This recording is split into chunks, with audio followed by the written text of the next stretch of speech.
Hello and welcome to Arsenal Above All. We've reached February already. Can you believe it? We've gone through January. We've gone through all the tests since the start of the season. Palace, and then it was October. Wait to October, then wait to November. Wait to November. Flying colours. Wait to December, and we're in February, guys, and we're still above all of else in the league. So we've got some bits to go through. It's been a while. Um, what we'll shall do is I'll introduce you to one of the main men is James Johnstone. How you doing? Oh, very well, thank you, Mike. Thanks for having me on. And yeah, as the podcast is beautifully named, is Arsenal still above all? Thank you. Yeah, I don't want to jinx that, but No. yeah, it's a good title, isn't it? And thanks for coming on, man. I look forward to hearing your takes on the last couple of weeks on Arsenal as usual. And I've also got Daniel James with me. Daniel, how you doing, my friend? Yes, lads, all good, all good. Not on the video today because I'm not on my lappy. I'm No. on my Moby. So yeah, thanks for having me on as usual, and let's discuss all matters Arsenal. That's cool, man. We can still hear that wonderful voice, man, of yours. So I think all the listeners will be and the watchers will be happy with that anyway. So thanks for your time again, gents. So let's go back a bit. Obviously, we'll skirt over the City performance. We lost in the cup. There's always a bit of a downer when we got knocked out of that, but we lost to City. My take on it was, I thought we did well considering the changes we made. We gave City a pretty good game. They had to make a little bit of hard work for it. Second half, the levels dropped obviously because of the changes that were made. But what was your thoughts on the actual performance, the team performance, Daniel? Because I know James wasn't able to watch it because he's having a good old time with the Arsenal legends at a Q&A with another Arsenal legend, Mr. Melvin Marks, which, thanks if you're watching. But what was your thoughts on the game, Daniel, against City and what it sets up for the next two games against them?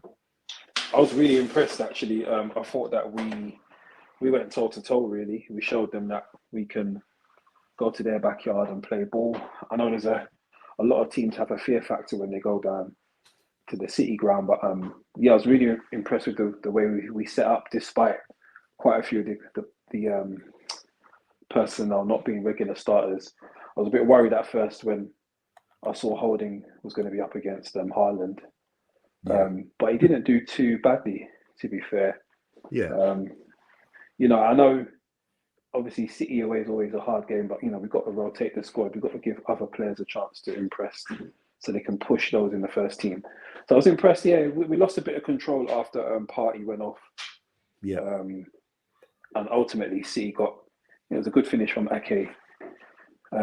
But yeah, overall I was impressed. You could see that we did need a couple of areas strengthening just to give some tired legs a bit of a rest. Ideally, I would have probably have used Saka as a sub, and ideally, Nketiah would have got a bit of a rest as well.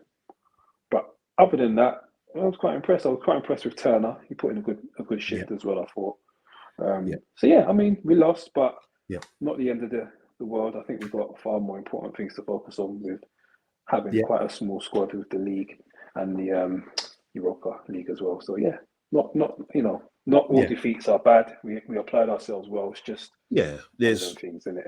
Yeah, there's ways to lose it there, and this is one of those ones you take because obviously the circumstances. But I think I think Trossard played well first half. He was probably our best player until he was taken off. I thought he looked. It got to a point where he didn't really miss Martinelli until Martinelli came on, and he started doing bits when he came on in the second half. He was absolutely having them, last ditch clearances and stuff like that. So, and obviously, I think news is broken tonight that he's signed his contract extension. That's great news.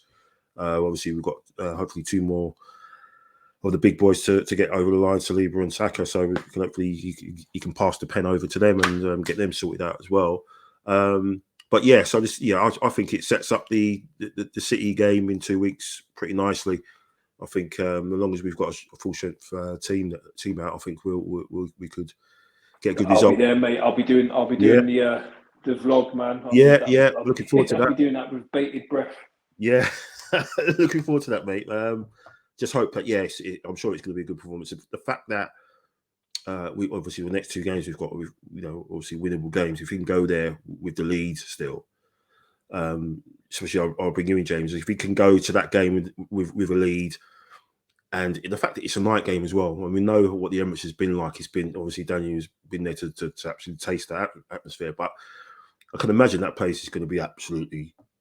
It could be like a jungle almost. The Emirates that night, but if we can go there with the lead, pressure's on City, isn't it? In that circumstance, they're going to have to come out. They can't, you can maybe say they're not going to play for a draw because City don't do that. So the pressure is going to be on Pep's words, don't you think?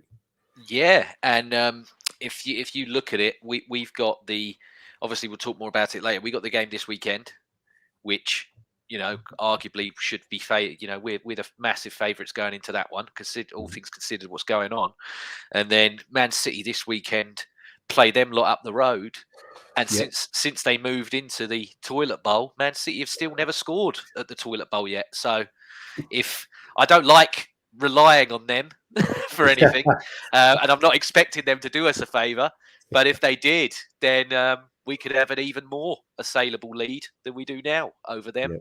And I can't wait. The general consensus I got of the Arsenal fans that obviously I speak to and interact with, etc., all said the same thing, that they were like, I would rather see the big 11, the first 11, without all the changes, Ramsdale's, your Saliba, everything else, play them, because it won't be as close as that one was there. Yeah. They reckoned if it was the main team, from what I was reading, everybody said, even though Trossard, I heard, like you said, amazing first half. And I think Tomiyasu on SofaScore was man of the match. So fair play to him. He's come under a bit of criticism lately, but he stepped in when asked and done his job. So, I'd like to see our first 11 versus theirs, and real clash of the Titans. Let's see how it goes. Yeah, I mean, definitely. Tomiyasu, that was probably the best performance I've seen from him since he's come back in. I mean, he played well towards the end of the United game, but he was definitely on it. It looked like they had a point to prove, and they wanted to leave a marker down to say this is the gap that was, cavernous. We've closed it in a hell of a lot, and you could see 2 teams very well coached. You could see Pep and Guardiola, Pep and Arteta were almost mirroring the same actions on the touchline. There's one picture of them both pointing in the same direction, almost like like silhouettes sort of thing. So that's obviously looking at got ahead of ourselves a little bit, but that's going to be a massive one.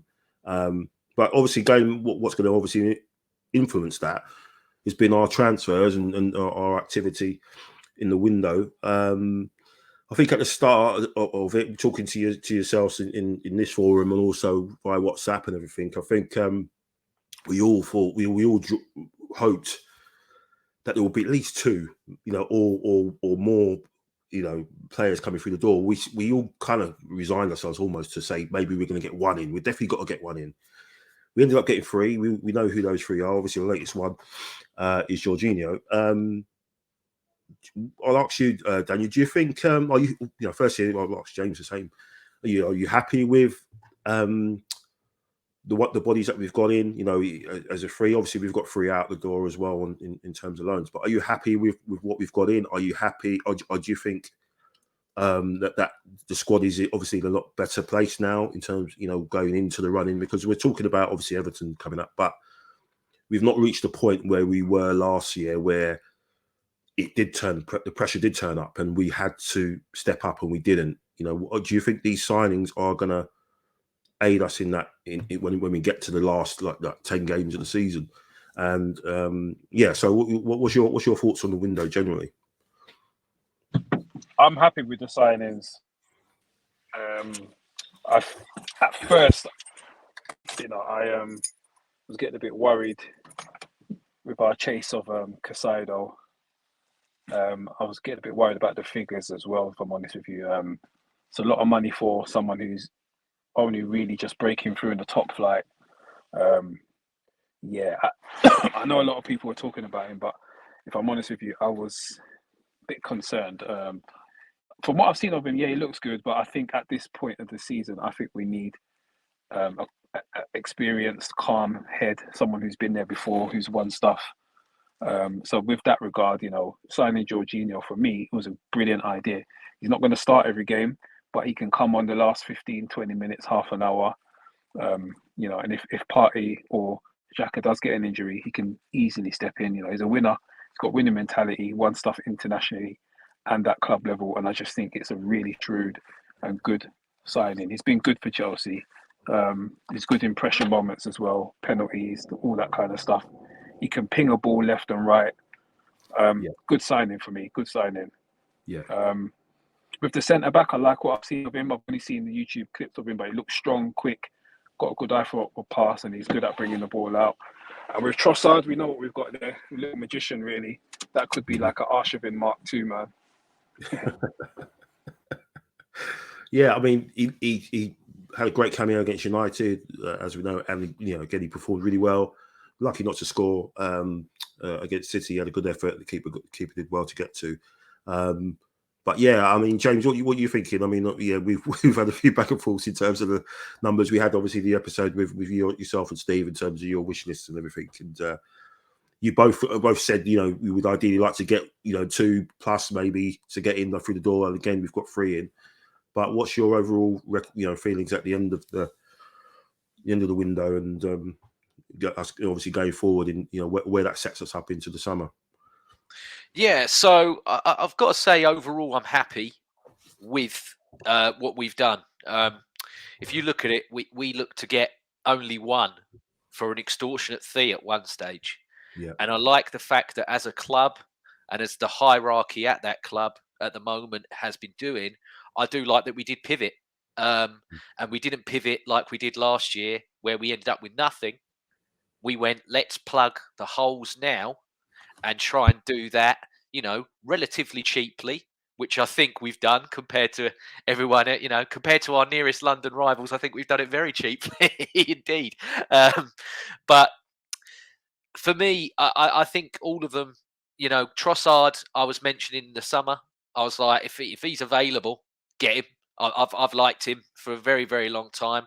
I think he slots in there nicely. Mikel Arteta loves multifunctional players. He can go on that left side. He can go on that right side. He can even do a job down the middle if you want him to, or he can play as a number 10 if you want him to. And then the centre back, Kiwa, brilliant. The stats that come out today, if he's broke 3-0 Walcott's sprint record, and I mean he's not small, is he? He's like he's a 6 foot, he's about 6'2" or something, and he's 6'2", 6'3". Yeah. So I'm like, if he's that quick, then blimey, we got some. Not only have we got a player here that, like Dan said, he can bring the ball out and distribute, but we got a serious athlete as well. Yeah. And to give every player in their position a push is the level that we keep mentioning it every podcast, don't we, Michael? The level. Yep. And if that's what we've got, they're brilliant, because that's exactly what we need. And Jorginho, Michael, this is where we'll get tasty now. I've got serious reservations about this player. Okay. And it is literally only if we get the worst case scenario, which we know what that is, and that is a long-term injury to Thomas Partey. Now, thank you for giving me a platform to express my opinions, Michael, without vitriol, because you can't do this on Twitter. If you say that you have reservations about a player, you're told to support them down the road. You're selfish. You're ignorant. You don't appreciate what Mikel or Edu are doing, and it's absolutely pointless, right? Jorginho, and I've jotted it all down because I had it the other day, and I'll repeat it here. He's in the worst 22% in this league for being dribbled past. He's in the worst 11% in the league for making errors. He's in the worst 12% for blocking shots, and he's in the worst 25% for winning aerial duels. Now, I know he's not the tallest, so you've got to give it. Yeah. But when he comes in, if he does come in that 6, like I said, this fan base for years, and some of the ones that even called me out, because I've got receipts, I keep receipts. The way they treated Granit Xhaka when he played as the number 6, me included, I weren't always, the sun shines out of Granit Xhaka's behind. I called him out when he needed to be called out as well. Yeah.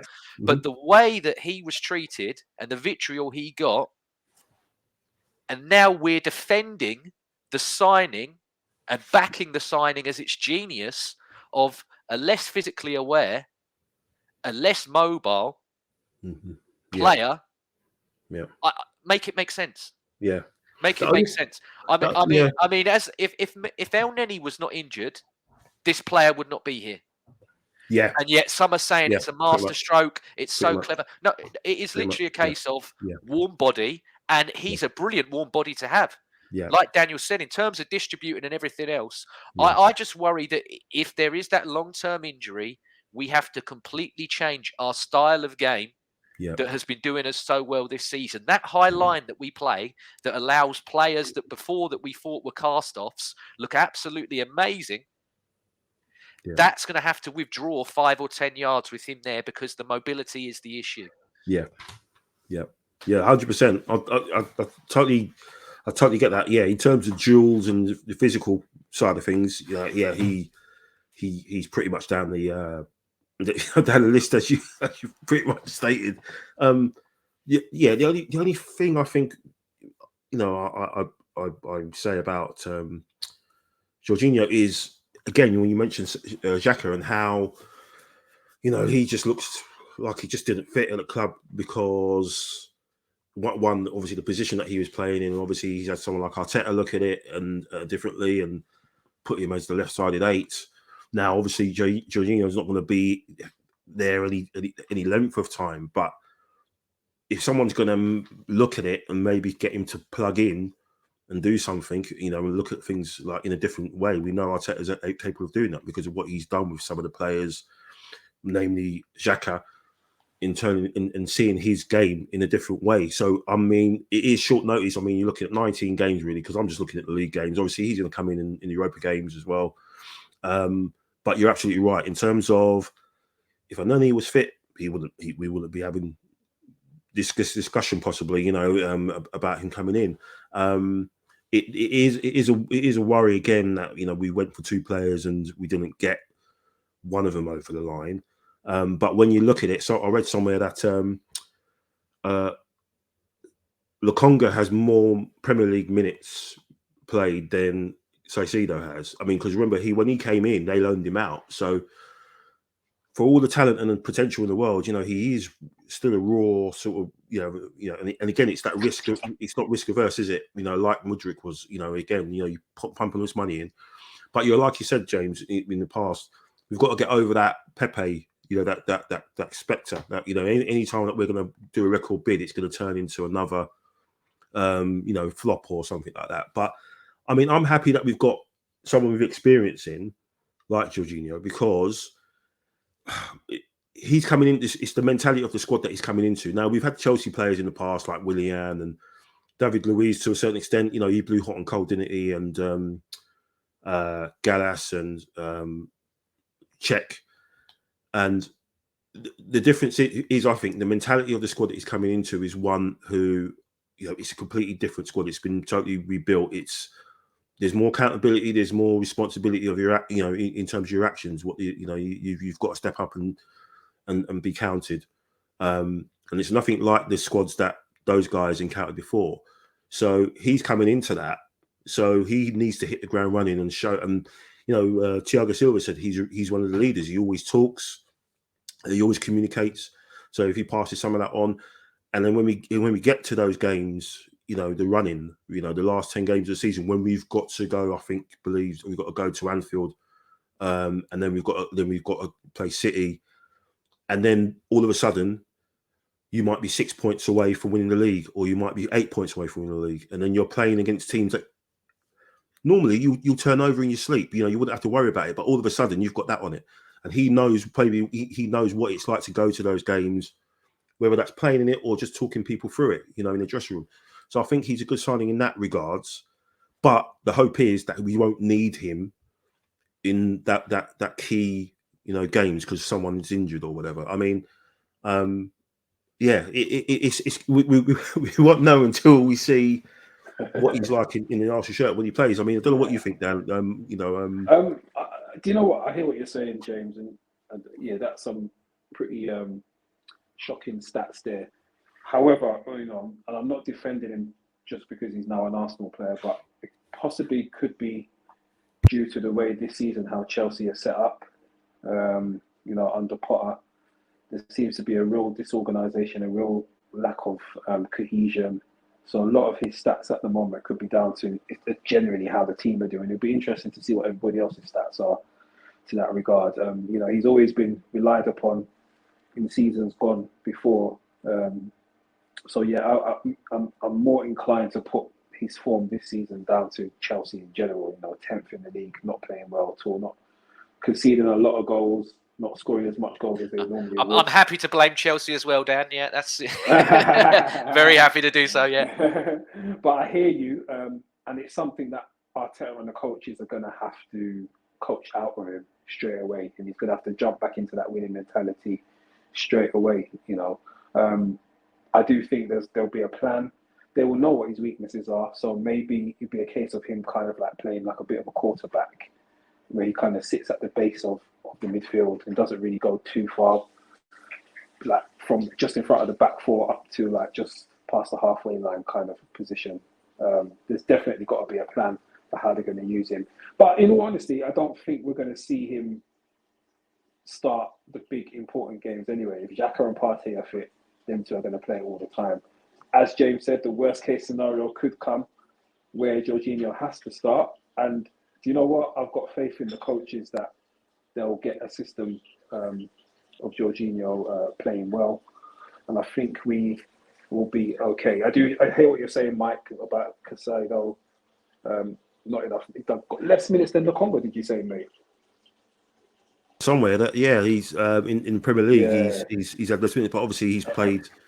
He's been there longer, and Casado only sort of arrived last season, didn't he? So, but it's just you can't compare the two, obviously, in terms of it, because as I was saying, I was concerned about the amount of money that was being bandied for him. I think we were going to end up paying way over the odds.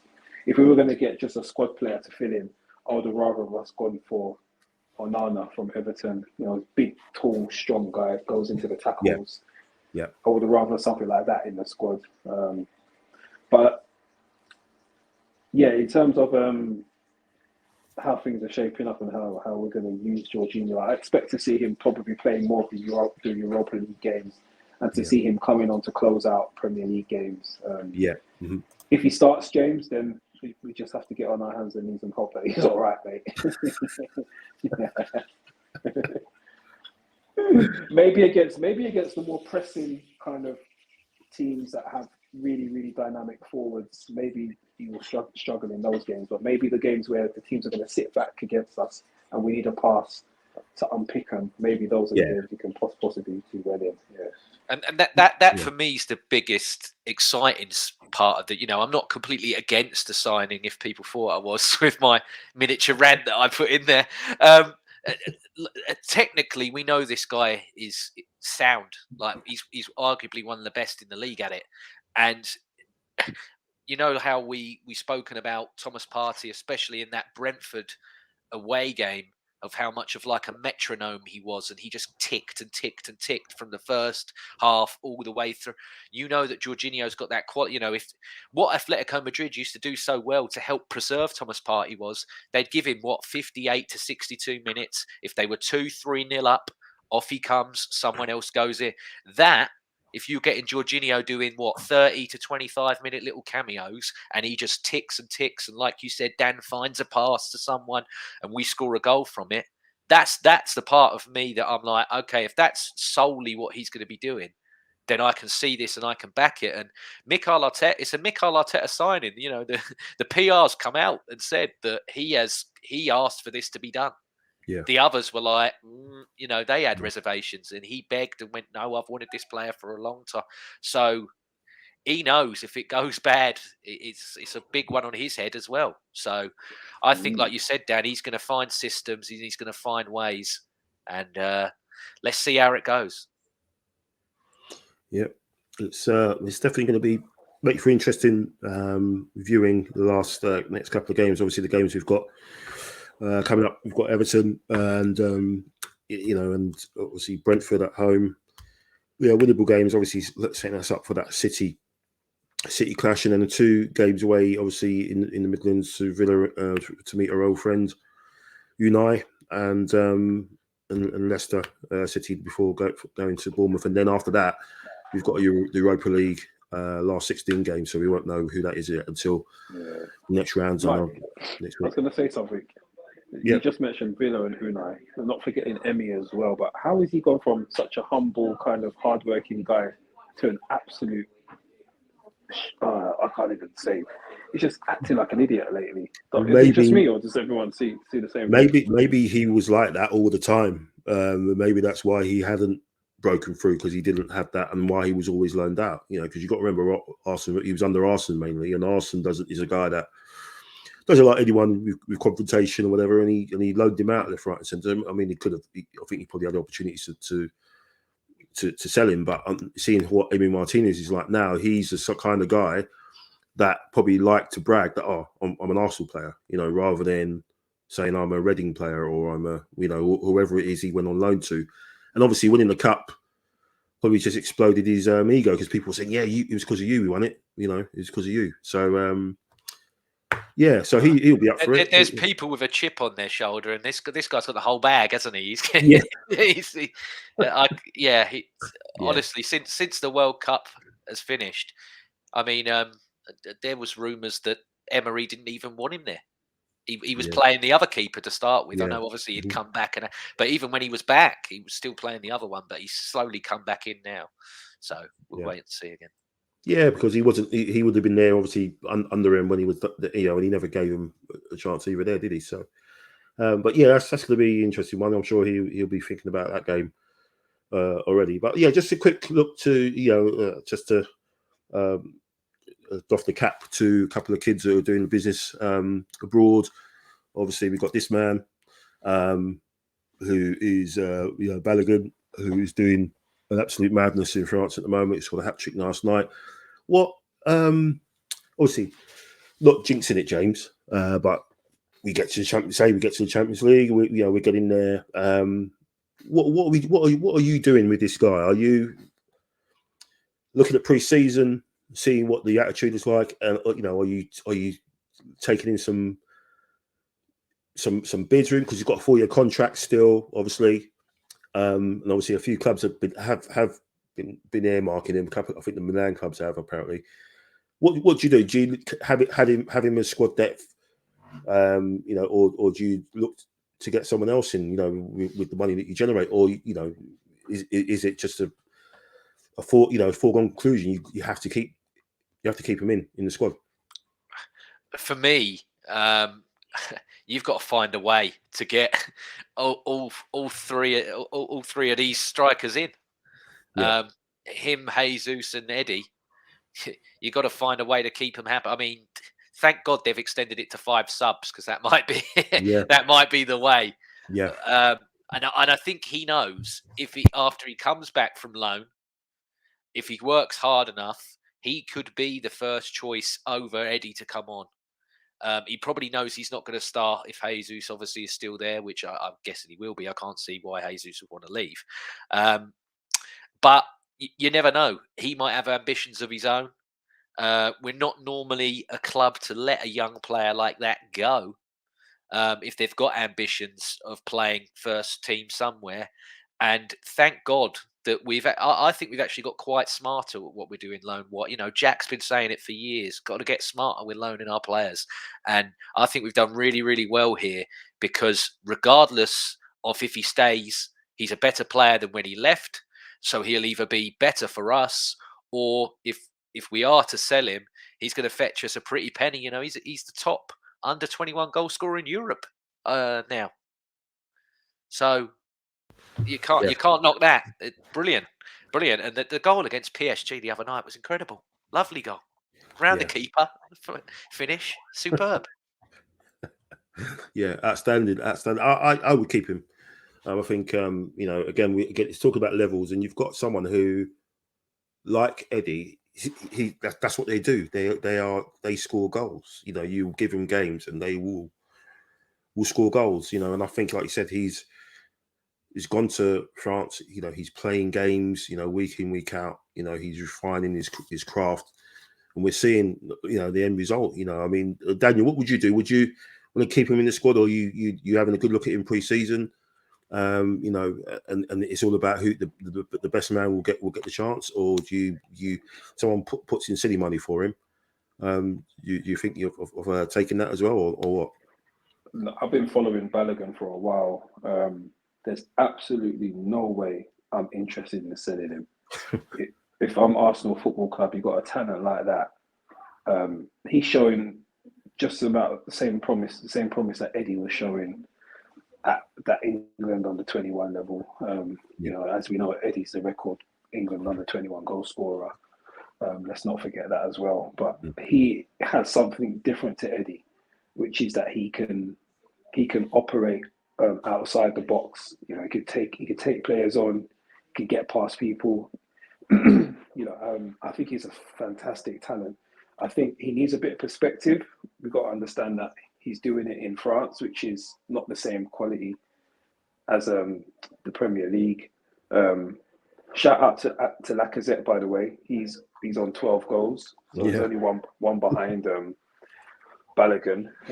But it is a significantly less physical league.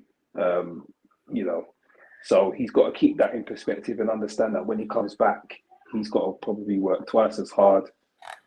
Defending in the Premier League is a lot different to France. It's going to be a completely different spectacle, really. So I think if he's got sense, he will come here, work really hard. Look at, for example, how Liverpool manage all of their forwards. They've got Diaz, Jota, Salah, Firmino, Nunes, Gakpo. It's not just one or two star forwards. They've got several. We need the same to manage on all fronts. So if he's going to come back and he has that team mentality, then he'll fit in fine. If he comes back and he's like, well, I'm Billy Big Balls, then he can get lost. we need people with that team mentality that are going to want to come in and fight for a place, and not just just want to act like a superstar because they've been scoring a few goals in France. If I'm honest, that's my perspective. Yeah, I would keep him. I agree with you too. I wouldn't want to.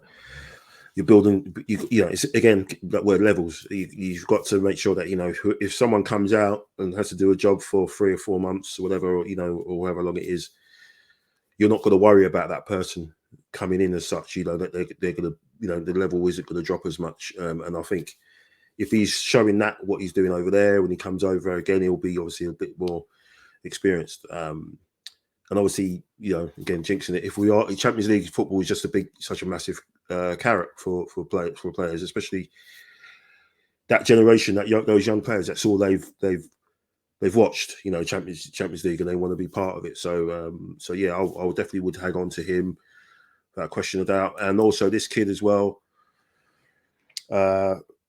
Patino. A lot of people saying, we should have got him back in the window, to plug the gap. He's better having him than Jorginho, even though he plays a totally different way, to him. People are not taking that on board. But James, again, same question. I mean, do you see him featuring again, or do you see him maybe getting another loan out next season, or do you think he's done enough, or will it all be about pre-season, just to see what level he's at? I think in terms of someone else that we've actually loaned within the league to Crystal Palace, I think that holds the key, because I think that lad Lokonga will probably be gone, and then that frees us up a extra number 8. I know Lokonga's been playing as a 6, but he was primarily bought as an 8, and I think freeing up that number 8 role is going to go straight to this lad. I know people were worried when Mick McCarthy went in there about how he was going to manage him. And already in one conference, he's like, I don't know, whatever it is in football, when you say this lad has it, he's like, him. He's like Patino and it. That's he's loved him already. He's like, from training, I think he's only been there two or something games. He's like, what a player. And again, I think this is like when we loaned Smith Rowe to Huddersfield with the Cowleys, who, okay, they've had a bit of a rough time lately, but that they play a good brand of football per se. You're going to get games there. This is like a developmental loan, which is exactly, again, like I said, what we need to be doing with the loan system. And I can't see any way that this kid is not going to come in and then shoot straight to the top for us. Yeah. I think he wants to be here. He's always spoken about how he's a fan of the club, keeps his eye on the social media stuff as well.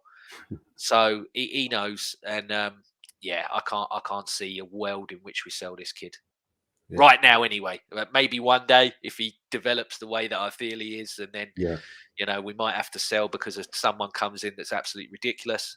Yeah. But until that comes, now, mate, I can't see a world where this guy don't fit in. Dan? Yeah, I agree with you, James. I think Patino and Balogun, they're the next two really that I'm looking to see pushing on, just like how Saka did and Emil Smith Rowe did. These two are the future, man. Along with Eddie as well. I'm excited really. So I don't want to entertain no interest in them two. Hopefully, as long as they got the right attitude and mentality to work with Arteta and the coaches, I'm all for it. The moment when I like how Pep, for example, manages.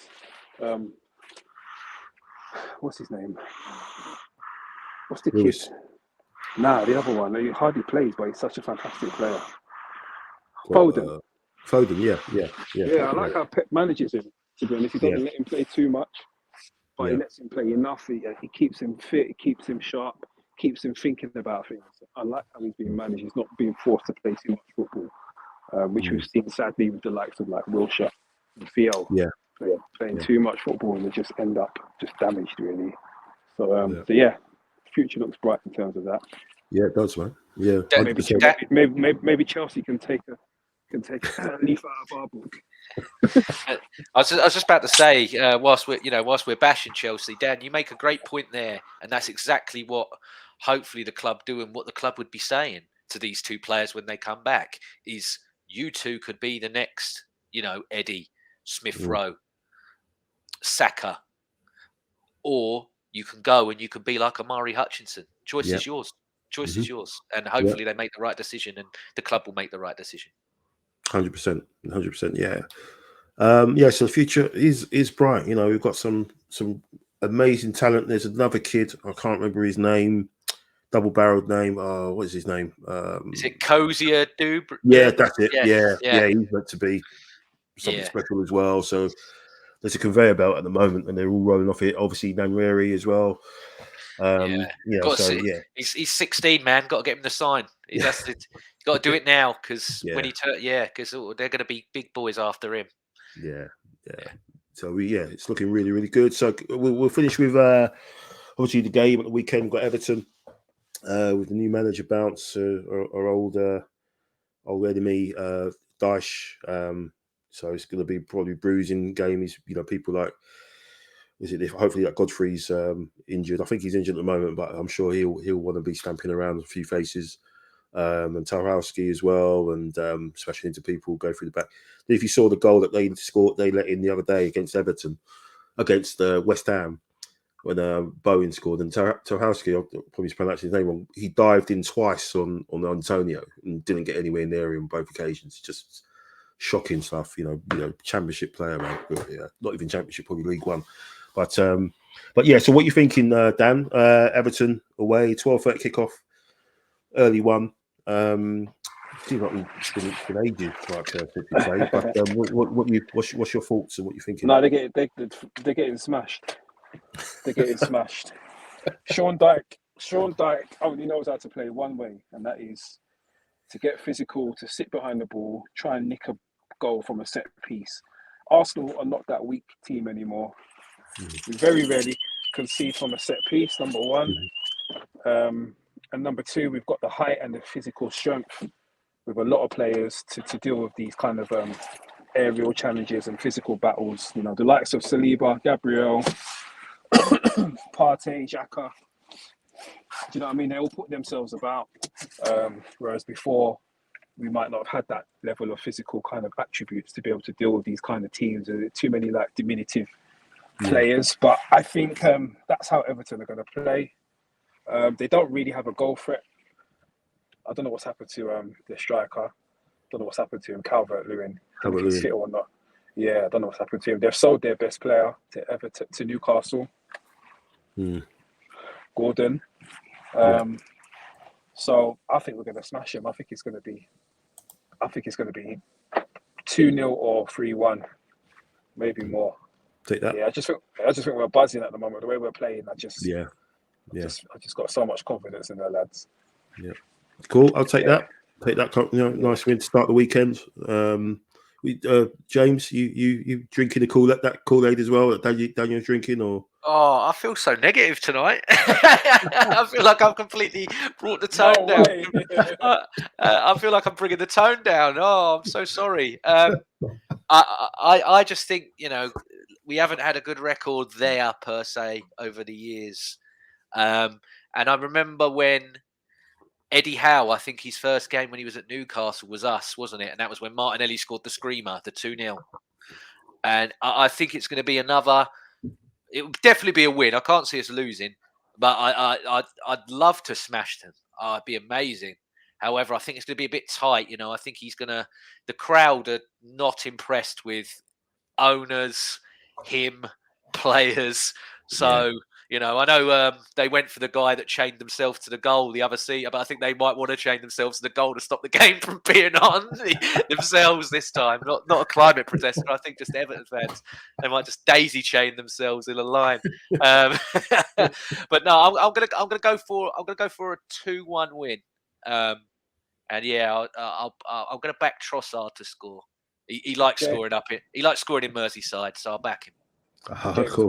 where's their goal coming from? I'm just interested to know. I don't know, but it's us. I can't, I want to be able to say I can trust us. But it'll be something.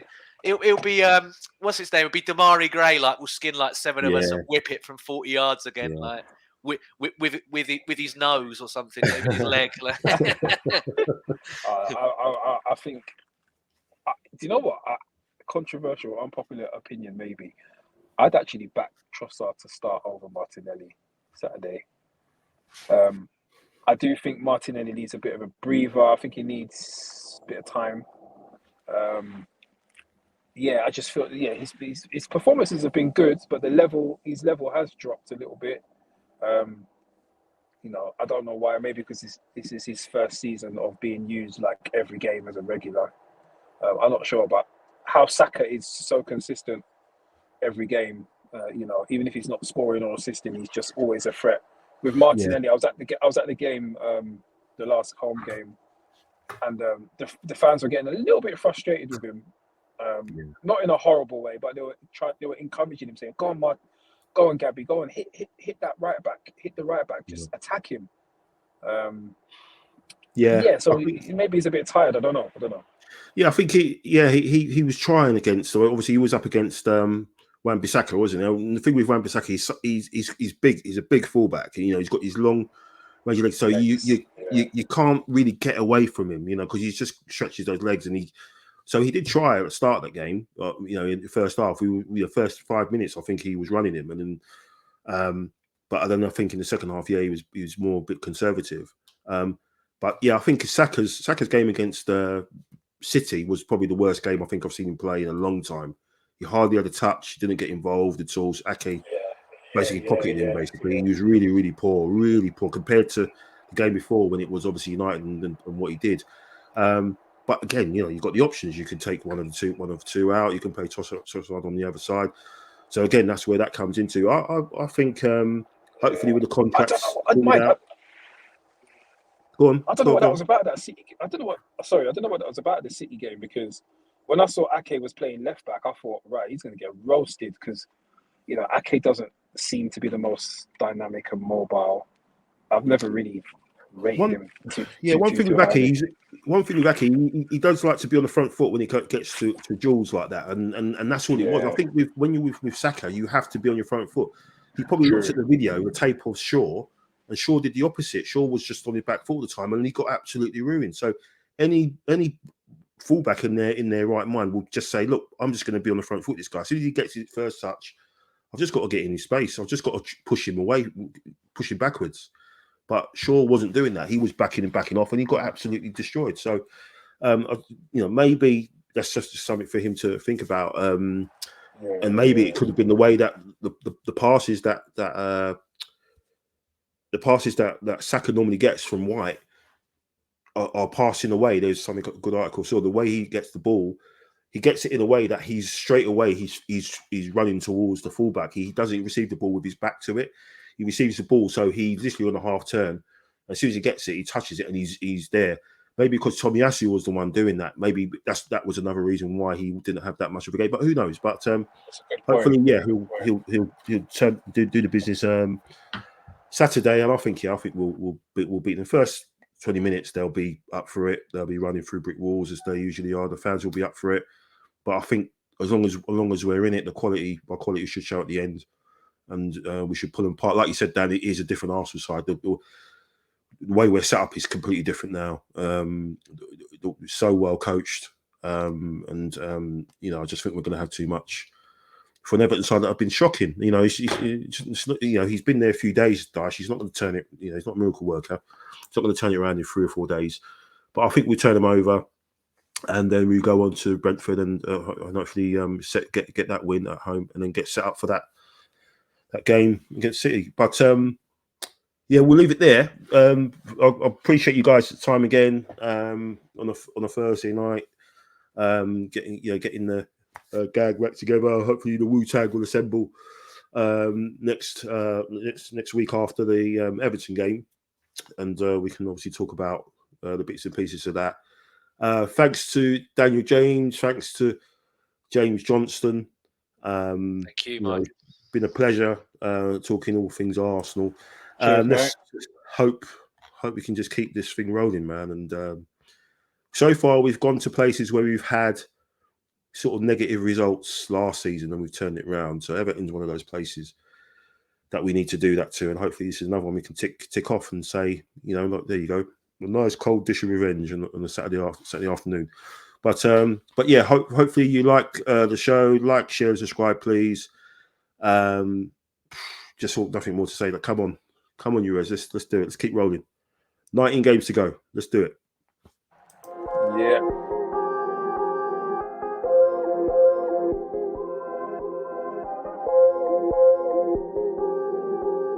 You know who made it.